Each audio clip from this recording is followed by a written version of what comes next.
Assalomu alaykum. Yana yangi obyektda biz. Hop, uyni qaytadan remont qilyaptilar mijozimiz.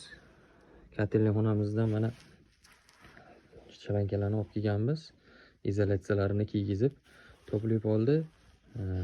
Zasupkani ustidan qilib berishni so'radilar mijozimiz. Unga kelishdik, xudo xolasa, zasupkani ustidan qilib beradigan bo'ldik.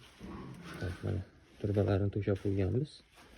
Kollektorimizni olib kelganmiz. Mana bu yerda devor orasiga qo'yib beramiz. Banda chabratkalarni chiqarib tayyorlab qo'ydik, xudo xolasa. Uyimizning mana bu yoq qismlari ham xudo xolasa to'plab bo'ladi. Sanuzelimiz bor bu yerda. Sanuzelimizga issiq suv, sovuq suvlarini chiqarib tayyorlab qo'yganmiz. Keyin bundan yana dalshi bu xonaga o'tib ketaveradi tush ketishda. Mana bu xonamizda ham taydan akkuratniy qilib mana bu yerdan narigi xonaga o'tishga xot ochiladi. Shlankalarimizni o'tkazib, xudo xolasa narigi xonaga ham to'pli-po'llarni qilib tayyorlab beramiz. Mana bu yerda issiq suv, sovuq suv kelganlari narigi xonamizda ham sanuzelimiz bor. O'sha xonaga ham o'tish uchun joy tashab chiroyli qilib o'tkazib beramiz. Bu xonamizni ham mana to'pli-po'l qilishga tayyorlab qo'yganmiz.